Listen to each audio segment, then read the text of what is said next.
Another CB750 video. We're nearing the end of this build now, and what I mean by that is, I guess we're nearing the end of it. We are kind of a day away from starting up the CB. I haven't really got much time left to work on this bike before the bike shed show, but I do want to get it started, that is one thing.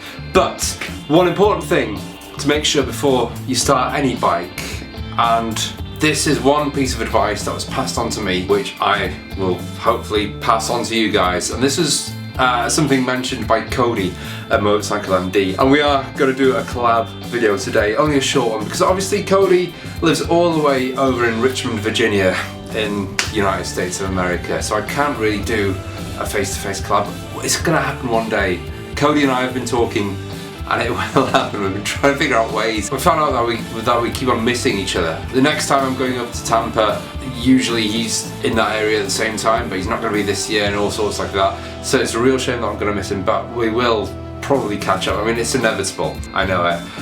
Nonetheless, I was talking to Cody about the engine rebuild, and his one piece of information, which is probably the best piece of information to anyone rebuilding an engine, is to make sure that you've got oil going to every crevice that you need oil to in the engine, otherwise it's going to have to be a complete engine rebuild, and a costly one at that if you don't. So that is what we're going to be checking today. So I'm going to pass you over to Cody now, who's going to talk about how to check, the reasons why, and everything in between to do with checking your oil and travel and everything like that, especially when it comes to the CB750. So here's Cody. What's going on, man? Cody from Motorcycle MD. Thanks so much for reaching out to me.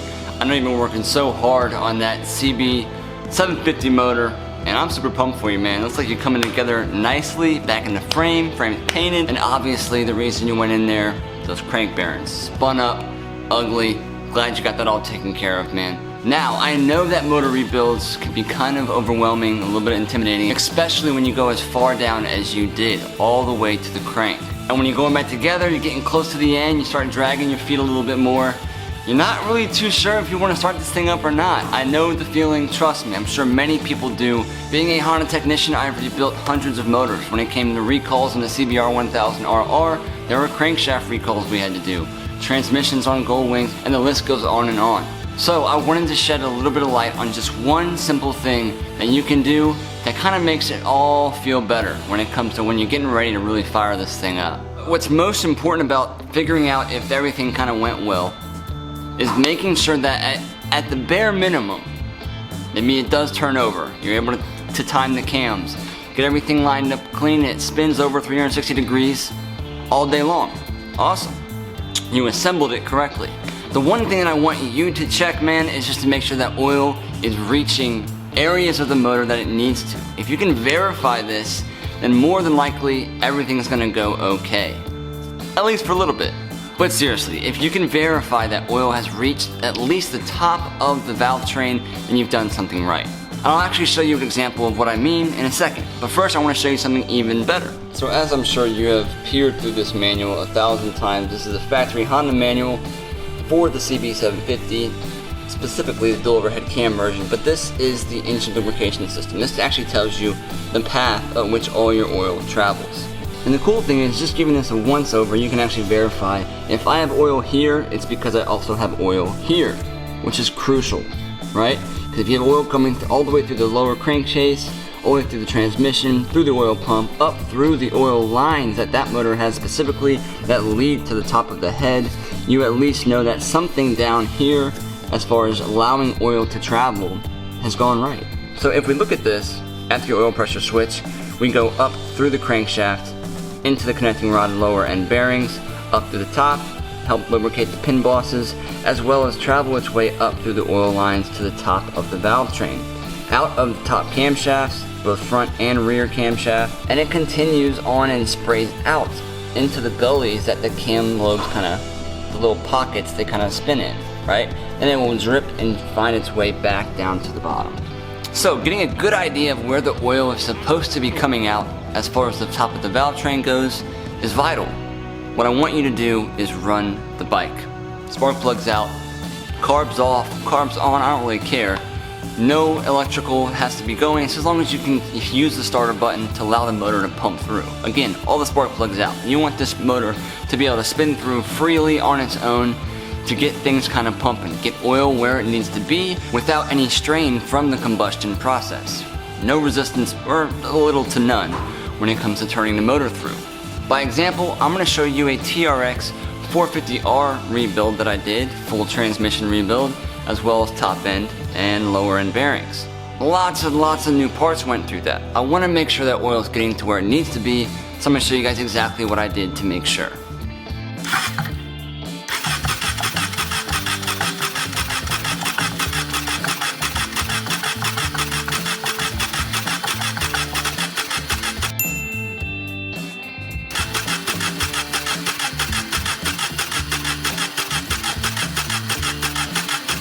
So as you can see, this type of procedure needs to be done with the valve cover off, which you can do in most cases.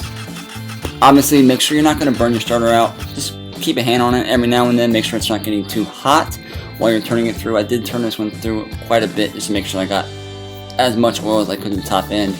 Once you verify that there is oil pressure there, you can just simply add in just a little bit from the bottle right to the top end and fill up the rest of the gullies. I think it's pretty cool to even recognize that. And I'm sure you're gonna see the exact same thing on that motor. I bet you did a tremendous job. And I'm really pumped for you, man. So, one other side note, some motors you can't necessarily take and leave the valve cover off in order for them to be pumped through. For instance, CB750 motors. I'm rebuilding 2 of these right now.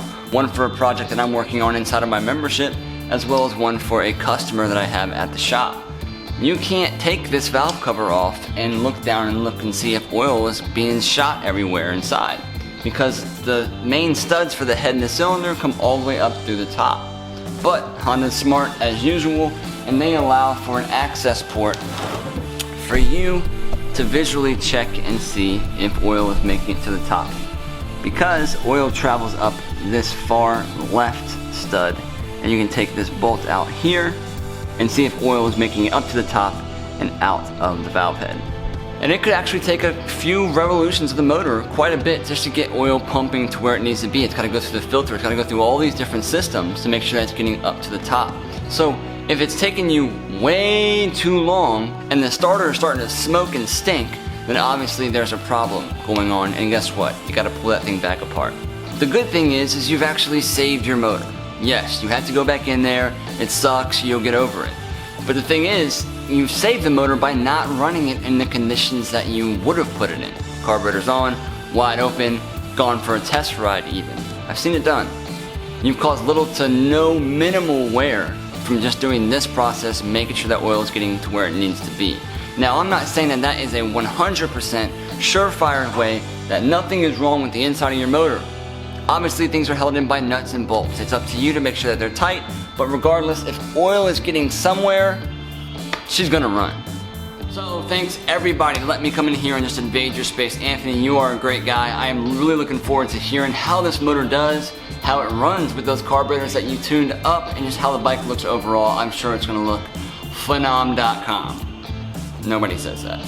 As always, Cody from Motorcycle ND, trying to give you guys some tips and tricks for your next build or your daily rider. I'll see y'all next time. Later, brother. So I am actually running this bike off an Antigravity battery, which I got from Diamond City Cycle. So I thought I might as well shove it in my suitcase and bring it back for this bike. This battery is ideal for this size bike as well. I mean, it's a heavy engine to turn over, but it will turn it over for you. I have actually sorted all the electrics out. So at the moment, this is connected to the solenoid, but I don't want to do that. I want to connect it elsewhere. What shall I do?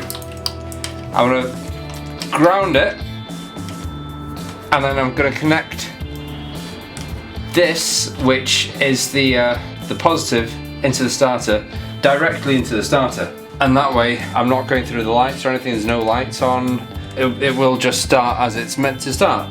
So that is the plan. So what I've done here is obviously taken the rocker cover off so I can see everything, and the oil actually goes up this pipe here, up to this banjo bolt that you can see here, which is tight enough. I've just double checked that. And you should see the oil coming out of this here, and the oil will travel through that pipe over the top there and everything like that. So that is where we want to see the oil come out, if it does come out.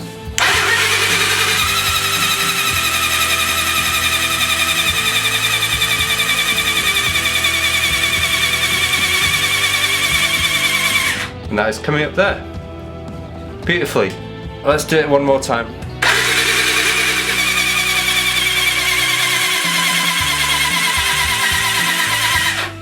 Well, that's enough. There's oil everywhere. Okay, that's a sure sign, or a sure way of saying that the oil is going everywhere. So that is good for me. It's a good thing actually, because we are kind of running out of charge on this, so good job.